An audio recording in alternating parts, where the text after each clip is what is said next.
Hello friends, very good evening to all of you and Jai Hind. Hope you all are doing wonderful and be safe and secure at your home and offices during this pandemic time, or we can say corona period. Friends, as we all know that these are the festival seasons, or we can say these are the festive days.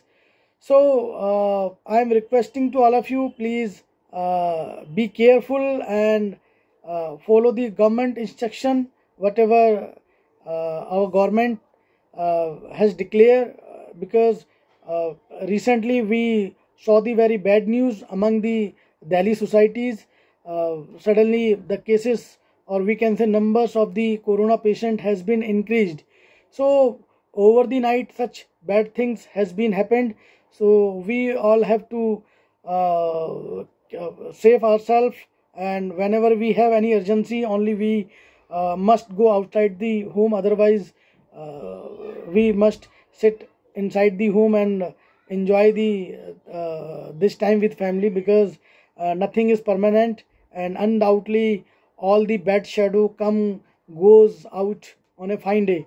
So friends, my name is Dinesh Dayal, and you all know that this is my YouTube channel, and time to time I create, or you can say make my new videos regarding the any latest development in the real estate industry, or whenever I feel I must share the valuable information through this YouTube channel, so I try to make it in good way.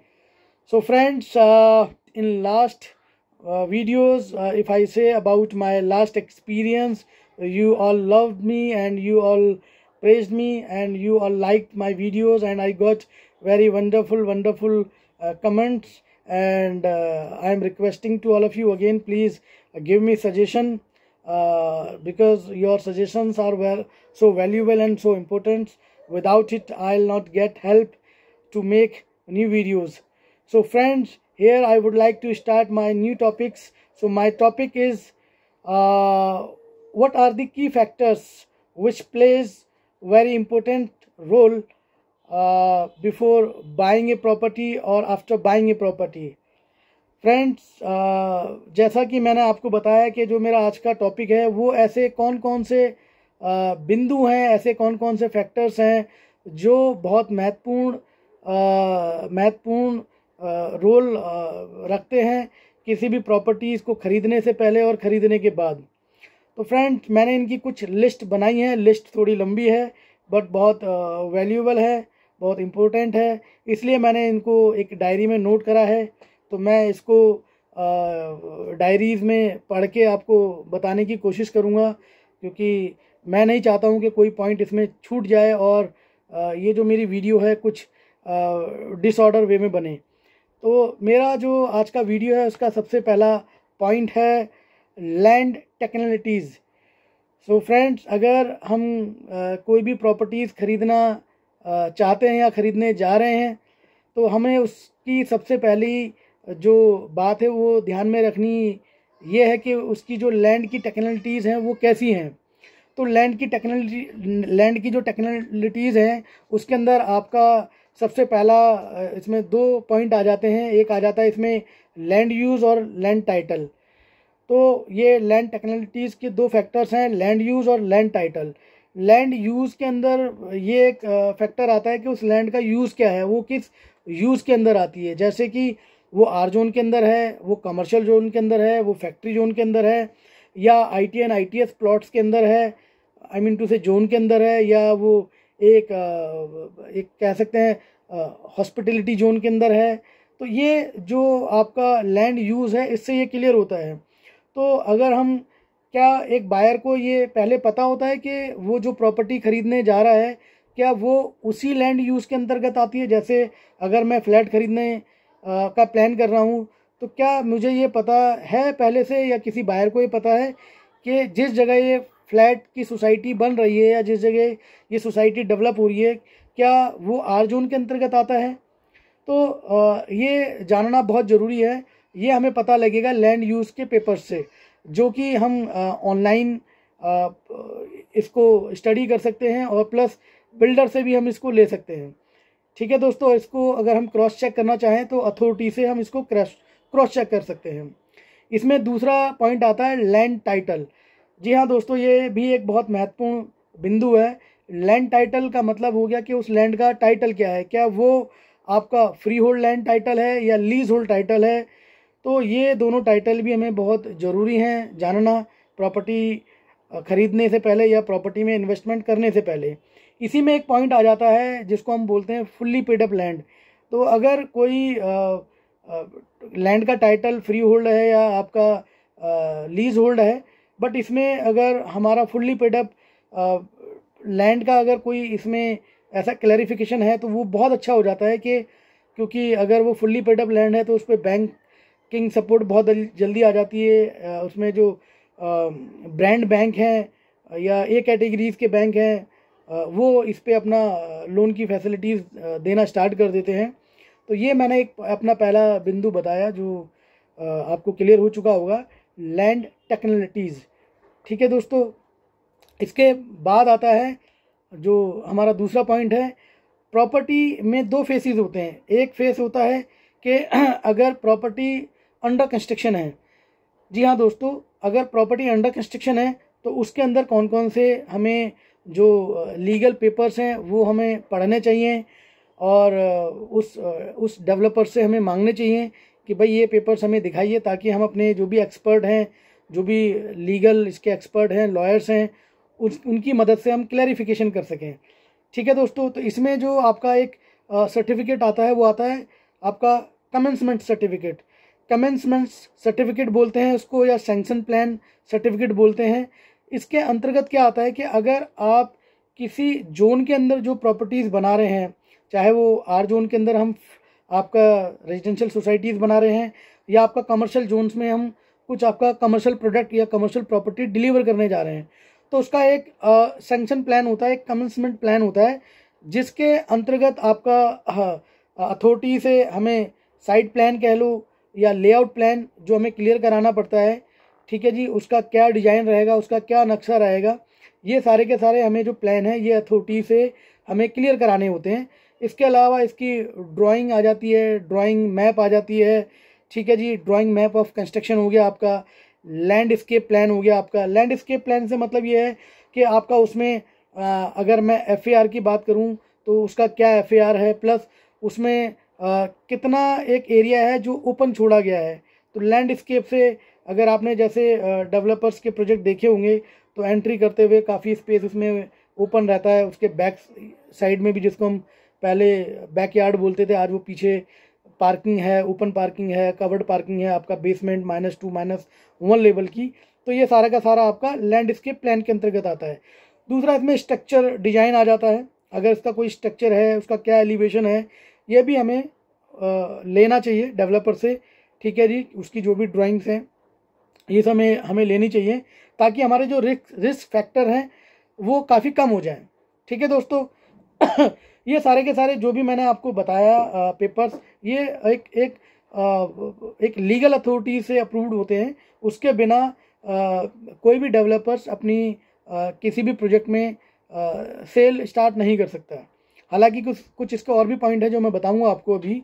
इसके अलावा तीसरा मेरा point आ जाता है, अगर project ready to move है, अगर project ready to move है या about to ready to move है विद इन 2 to 3 मंथ्स या मैक्सिमम 6 मंथ्स के अंदर, या बिल्कुल रेडी टू यूज़ है बिल्कुल एकदम, तो उसमें कौन कौन से ऐसे सर्टिफिकेट्स या ऐसे पेपर्स हमें चाहिए जिसकी वजह से हमारा जो रिस्क फैक्टर है वो 0 हो जाए या ना के बराबर हो जाए। तो उसमें हमारा एक आता है कंप्लीशन सर्टिफिकेट्स।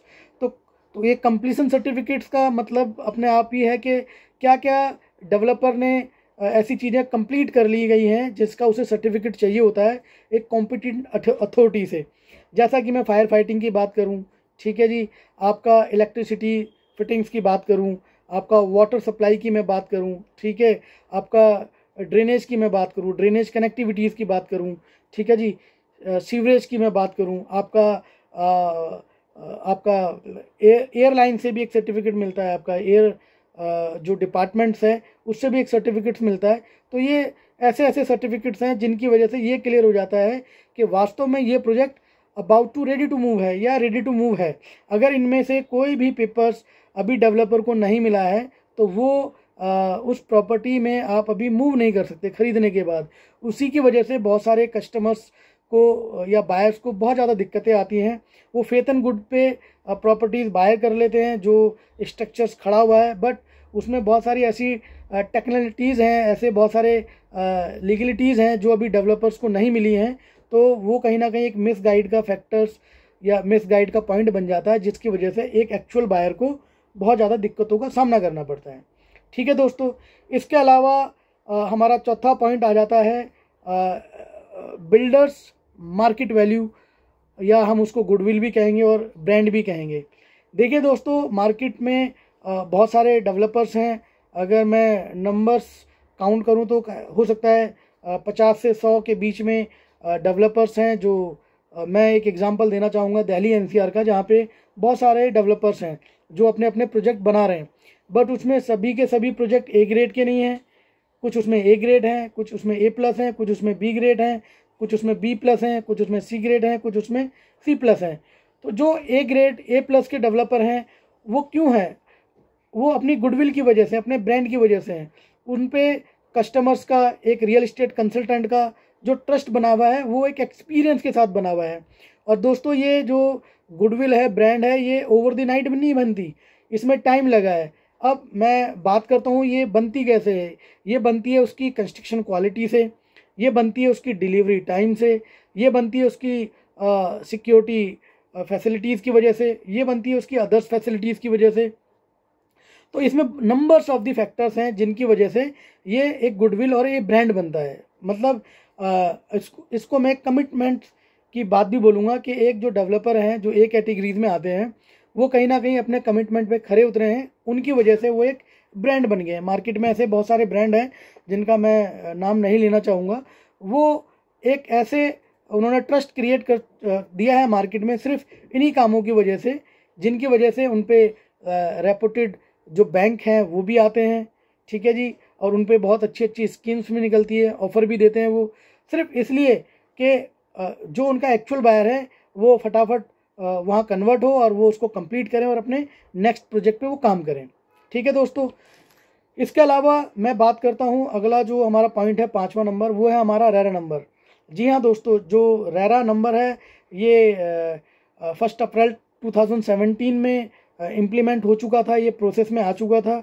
उसके बाद से बहुत सारे इसमें फिल्ट्रेशन हो चुके हैं। जो डेवलपर्स जो प्री लॉन्चिंग में बेचते थे वो अब बेचना बंद हो गया है, जो पहले सुपर एरिया पे बेचते थे वो अब बंद हो गया है। अब इसमें बहुत सारे नए रूल्स आ चुके हैं, बहुत सारे इसमें लैंडमार्क बन चुके हैं, जिनकी वजह से एक जो बायर है या जो इन्वेस्टर्स है उसको बहुत सारा एक रिलीफ मिल चुका है। जैसा कि मैंने बताया, कारपेट एरिया पे उसको सेल करना है, प्री लॉन्चिंग या सॉफ्ट लॉन्चिंग पे वो सेल नहीं कर सकते हैं। ये कहीं ना कहीं ऑफेंस ऑफ दी रेरा है।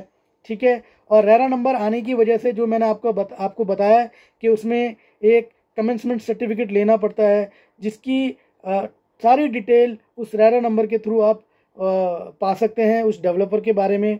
उसका लैंड टाइटल क्या है, क्या उसने कितनी पेमेंट दी है, या उसके कितने ड्यूज़ रहते हैं, उसने क्या क्या प्लान सैंक्शन कराए हैं, क्या क्या उसको कराने हैं टाइम टू टाइम, क्या उसका एफआर है।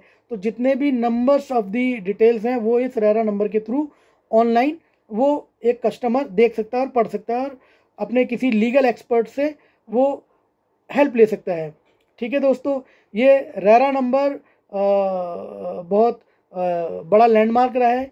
इसमें आपका जैसे सुपर एरिया में बालकनी इसमें इंक्लूड नहीं होगी, ये भी एक इसमें फैक्टर आ गया, जिसकी वजह से जो डेवलपर है वो सिर्फ एक कारपेट एरिया, बिल्टअप एरिया ही सेल करेगा। ठीक है दोस्तों, इसके अलावा हमारा जो छठा पॉइंट आ जाता है वो आपका आ जाता है एस्क्रो अकाउंट। एस्क्रो अकाउंट एक दूसरा लैंडमार्क है। इसी के अंतर्गत पहले क्या होता था, बिना जब ये एस्क्रो अकाउंट नहीं थे तो एक जो डेवलपर होता था वो बायर्स का जो पैसा है वो मिसयूज़ करता था, या उसको उस पैसे को डाइवर्ट करता था। जैसा कि मैं एग्जांपल दूंगा कि अगर मैंने या आपने एक पर्टिकुलर प्रोजेक्ट में एक फ्लैट लिया है जिसकी कीमत 50 लाख रुपए है, तो हमने वो डेवलपर को उस पेमेंट का एक चेक दे दिया है। तो ये डेवलपर के हाथ में था कि उस पैसे को वो उसी प्रोजेक्ट में यूज़ करे या उसको कहीं फर्दर एक दूसरी लैंड ले ले, और या उसका कोई एक अटका हुआ प्रोजेक्ट है उसमें वो उस पैसे को डाइवर्ट कर दे, वहाँ उसका यूज़ कर दे, या अपनी लाइफ लग्जरीज में उसको यूज़ कर ले, अपने शौक़ को पूरा करने के लिए कर दे। बट जब से ये एस्क्रो अकाउंट आया है तब से उस पैसे का मैक्सिमम 70% पैसा उसी प्रोजेक्ट के कंस्ट्रक्शन में यूज़ होगा। जी हाँ दोस्तों, जैसा मैंने अभी एग्जांपल दिया है, जैसे आपने या मैंने 50 लाख रुपए का फ्लैट लिया है, तो 50 लाख का जो 70% पैसा है वो सिर्फ उसी पैसे में यूज़ होगा, और इसकी जो केयरिंग होगी वो 2 रिटायर्ड जज होंगे, ये उनकी केयरिंग में ये रहेगा। ये एक जो एस्क्रो अकाउंट है ये एक बैंक में उन्हीं जो रिटायर्ड जज हैं उनकी देख रेख में ये रहेगा। ठीक है जी, उनके साइन के बिना और एक डेवलपर के साइन के बिना ये पैसा नहीं निकल सकता। तो आप ये समझिए कितना बड़ा लैंडमार्क है कि एक बायर का पैसा, एक इन्वेस्टर्स का पैसा बहुत ज़्यादा सेफ हो चुका है। ठीक है दोस्तों, और रिमेनिंग जो 30% पैसा है वो अपना डेवलपर अदर्स या जो मिसलेनियस एक्सपेंसेस हैं उनमें वो यूज कर सकता है, जैसे स्टाफ की सैलरीज हो गई या जो अदर्स मिसलेनियस एक्सपेंसेस हैं वो उसमें यूज कर सकता है। ठीक है दोस्तों, इसके अलावा जो हमारा आज का 7वां पॉइंट है वो आता है अगर प्रॉपर्टी कोई भी बायर खरीदने की प्लानिंग कर रहा है या प्लान कर चुका है तो उसमें उसको ये फैक्टर्स बहुत वाइटल या की रोल प्ले कर सकता है। वो है जी प्रॉपर्टी की लोकेशन। जी हाँ दोस्तों, प्रॉपर्टी मीन्स लोकेशन, तो प्रॉपर्टी की ही लोकेशन होती है। तो अगर हम कोई एक ऐसी प्रॉपर्टी देख रहे हैं, क्या वो कॉर्नर प्रॉपर्टी है या किसी ऐसी कनेक्टिविटी पे है जिसकी वजह से उसके प्राइस फैक्टर्स में अप्रिशिएशन आएगा या नहीं आएगा, ये बहुत ज़रूरी है। तो ये एक की रोल रहता है व्हेनेवर ए बायर और इन्वेस्टर्स बाय एनी प्रॉपर्टी। तो इस फैक्टर को हमें बहुत ध्यान में रखना है, उसकी लोकेशन। ठीक है दोस्तों, इसके अलावा हमारा इसमें जो 7वां पॉइंट आ जाता है वो है जी इसका फ्यूचर प्लान। तो फ्यूचर प्लान इसमें जो आता है, इसमें हमारा क्या कोई मेजर डेवलपमेंट है, मेजर कंस्ट्रक्शन होने वाली है, मेजर कोई कनेक्टिविटी या मेजर कोई ट्रांसपोर्टेशन इसके आसपास ऐड होने वाला है, या मेजर कोई एजुकेशनल इंस्टीट्यूट हब बनने वाला है, या कोई एयरपोर्ट आने वाला है, या मेट्रो की कनेक्टिविटी आने वाली है। तो ये जो फ्यूचर प्लान है या एनी फ्यूचर डेवलपमेंट है ये बहुत वाइटल रोल प्ले करता है। इसकी वजह से प्रॉपर्टी ओवर द नाइट और मैं कहूँगा इंस्टेंटली बहुत ऊंचाइयों पे चली जाती है, जिसकी वजह से एक बायर, एक इन्वेस्टर्स रातों रात लाखोंपति, करोड़पति हो जाता है। और ये बहुत बार हुआ है इंडियन मार्केट में, और एक मैं यूनिवर्स की बात कहूँगा, ये कॉमन है कि अगर हम इसकी स्टडी कर लें, इस हिसाब से हम प्रॉपर्टी में इन्वेस्टमेंट करें, इस हिसाब से हम प्रॉपर्टी में प्रॉपर्टी की खरीद फरोख्त करें, तो ये बहुत हेल्पफुल होगा आपको एक प्रॉपर्टी बाय के डिसीजन के अंदर। ठीक है दोस्तों, एक मैं आपको यहाँ पे बताना चाहूँगा कि जो मैंने प्रॉपर्टी की लोकेशन बताई थी उसमें आपको ये भी देखना है कि करंट में कनेक्टिविटीज़ क्या हैं या करंट में क्या क्या चीज़ें हैं। फ्यूचर डेवलपमेंट तो है, ठीक है जी, अगर करंट की लोकेशन कॉर्नर है, ठीक है जी, बट आसपास क्या इंस्टीट्यूट है, आसपास क्या रोज़गार के साधन हैं, फैक्ट्री है या कोई ITN ITS हब है वहाँ पे, जहाँ पे आपका नौकरी या ऐसा कुछ कार्रवाई हो सके जिसकी वजह से प्रॉपर्टीज़ में अभी जो कम वृद्धि है आने वाले कुछ टाइमों में उसमें एक अच्छी सी ग्रोथ आ सके। दूसरा, इसमें आपका कनेक्टिविटी आ जाती है, रोड की कनेक्टिविटी क्या है, क्या आसपास बस स्टॉप है, आसपास कोई मेट्रो स्टेशन बना है या नहीं बना है, रेलवे की कनेक्टिविटीज़ हैं। तो ये ऐसे फैक्टर्स हैं जो एक वाइटल रोल प्ले करते हैं, की रोल प्ले करते हैं जब भी हम कोई एक प्रॉपर्टी खरीदने का प्लान कर रहे हैं। तो ये सारे के सारे जो मैंने फैक्टर्स हैं ये आपको इस वीडियो में मैंने शेयर करें। तो मैं आशा करता हूँ कि आप सभी को ये मेरा जो भी टॉपिक्स हैं या जो भी मैंने पॉइंट्स हैं ये शेयर करें, ये आपको पसंद आए होंगे। तो प्लीज़ मेरे इस वीडियो को लाइक करिए, शेयर करिए, और प्लीज़ बेल का जो आइकन बटन है उसको भी प्रेस करिए ताकि जो भी मेरी लेटेस्ट वीडियो है वो आप तक सबसे पहले पहुँचे। और प्लीज़ मेरे को कमेंट्स ज़रूर करिए जो भी आप इस वीडियो में फील करते हैं, सच्चे और ईमानदारी वाले कमेंट्स करिए, ठीक है जी, ताकि मेरे को हेल्प हो और मैं आने वाली वीडियोस में उनका ध्यान रखूं और आपको अच्छी इन्फॉर्मेटिव वीडियोस में आपको बहुत जल्दी दे सकूं। और तब तक आप अपना ध्यान रखिए। कोरोना से बचाव के जो जो उपाय हैं गवर्नमेंट ने जो बताए हैं, जो भी सुझाव हैं, जो भी रूल्स हैं, उनका फॉलो करिए। तब तक के लिए आपका खैर मकदम, आप सलामत रहें, आप स्वस्थ रहें। तब तक के लिए नमस्कार, जय हिंद।